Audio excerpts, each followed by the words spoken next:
Assalamualaikum warahmatullahi wabarakatuh. Hai, perkenalkan saya Lulul Maknun. Saya merupakan mahasiswa dari program studi Sistem Informasi Universitas Pancasakti Tegal. Nah, pada kesempatan kali ini saya akan mempresentasikan hasil tugas akhir sebuah inovasi digital, yaitu aplikasi pengelolaan kas masjid berbasis web, di mana aplikasi ini tuh dirancang untuk membantu proses keuangan masjid agar lebih modern dan transparan. Perlu kalian ketahui, masjid memiliki banyak kegiatan keuangan seperti penerimaan infak, terus anggaran tahunan, anggaran bulanan, terus ada pengeluaran operasional harian, dan lain sebagainya.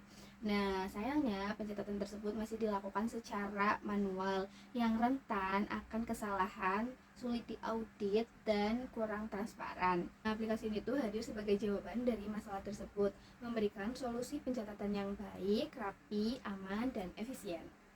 Jadi tujuan dibuatnya aplikasi ini tuh adalah untuk meningkatkan efisiensi pencatatan, terus mendukung donasi secara digital, dan memudahkan pelaporan otomatis.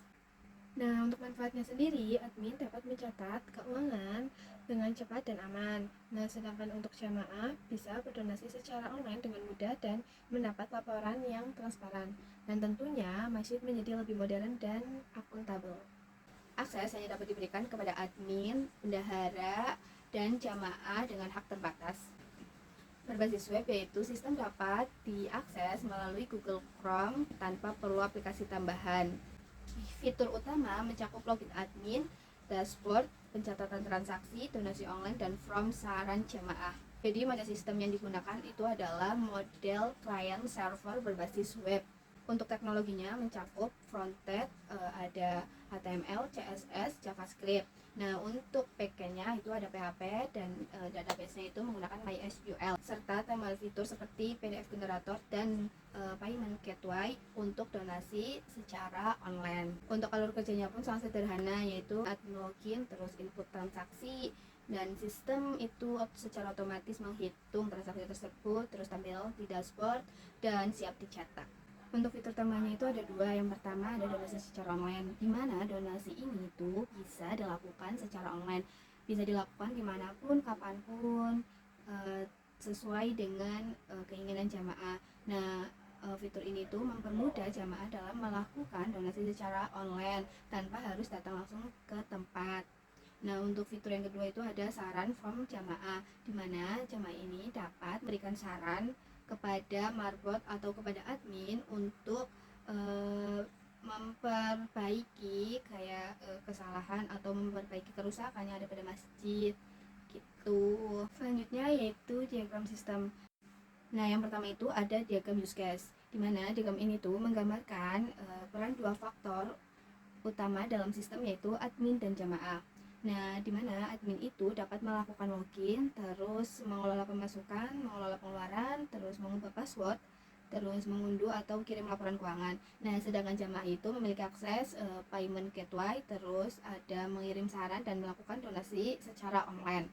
Nah, tujuan dari use case ini itu untuk menunjukkan fungsi sistem berdasarkan peran pengguna.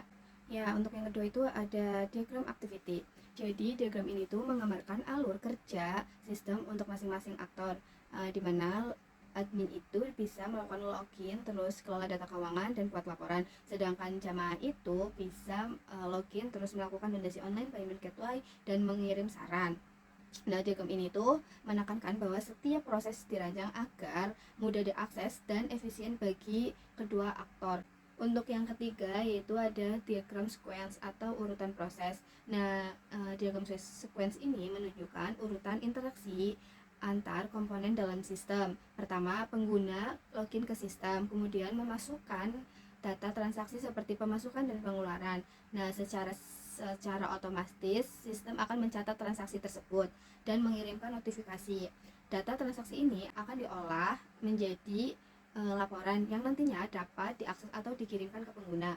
Nah, diagram ini itu untuk menampilkan interaksi dan respon sistem secara runtut. Yang keempat itu ada diagram kelas. Nah, diagram kelas ini menggambarkan struktur data dan relasi antar kelas dalam sistem. Jadi yang pertama itu ada user. Nah, user ini tuh berisi data akun pengguna seperti nama, email, terus ada password dan lain sebagainya. Yang kedua itu ada transaksi. Nah, transaksi ini berisi data pemasukan dan pengeluaran seperti tanggal, terus jenis, kategori, jumlah dan lain sebagainya. Yang ketiga itu ada kategori berfungsi mengelompokkan jenis transaksi. Yang keempat yaitu laporan, di mana laporan ini menyusun hasil rekapitulasi transaksi tersebut. Contohnya seperti total pemasukan dan pengeluaran saldo. Selanjutnya yaitu IRT. Nah, IRT ini tuh menggambarkan hubungan antar tabel dalam database sistem. Entitas utamanya itu ada user. Nah, user ini dapat memiliki banyak transaksi. Yang kedua itu ada transaksi. Nah, setiap transaksi itu memiliki kategori dan semua transaksi direkap dalam laporan. Nah, struktur ini tuh memungkinkan sistem menghasilkan laporan keuangan secara otomatis dan terstruktur.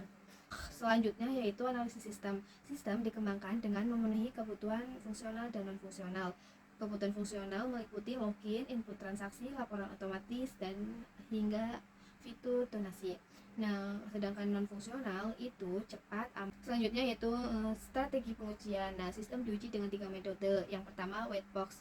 Nah, white box ini itu untuk menguji struktur kode. Nah, yang kedua ada black box. Nah, black box ini itu untuk memastikan semua fitur berjalan sesuai. Nah, yang ketiga ada user acceptance testing. Nah, dilakukan oleh calon pengguna langsung. Untuk analisis hasil pengujian itu menunjukkan yang pertama, semua fitur berjalan dengan baik. Yang kedua, admin merasa sistem mudah digunakan. Yang ketiga, dashboard sangat membantu dalam pengambilan keputusan. Yang keempat, ada laporan otomatis dapat diunduh dengan mudah. Dan yang terakhir ada donasi online berhasil dilakukan oleh jamaah. Yang terakhir yaitu kesimpulan dan saran. Nah, kesimpulannya itu aplikasi ini berhasil menggantikan sistem manual dengan sistem digital yang lebih efisien dan transparan. Sistem ini stabil, aman, dan siap dikembangkan lebih lanjut. Nah, beberapa saran pengembang ke depan termasuk adanya fitur multi user, terus aplikasi mobile, terus sistem notifikasi dan manajemen kegiatan masjid. Jadi sekian presentasi video dari saya, kurang lebihnya mohon dimaafkan. Terima kasih telah menyaksikan video ini hingga akhir. Ayo kita dukung digitalisasi masjid demi pengelolaan keuangan yang lebih baik, modern, dan bertanggung jawab. Sekian dari saya. Wassalamualaikum warahmatullahi wabarakatuh. Bye bye.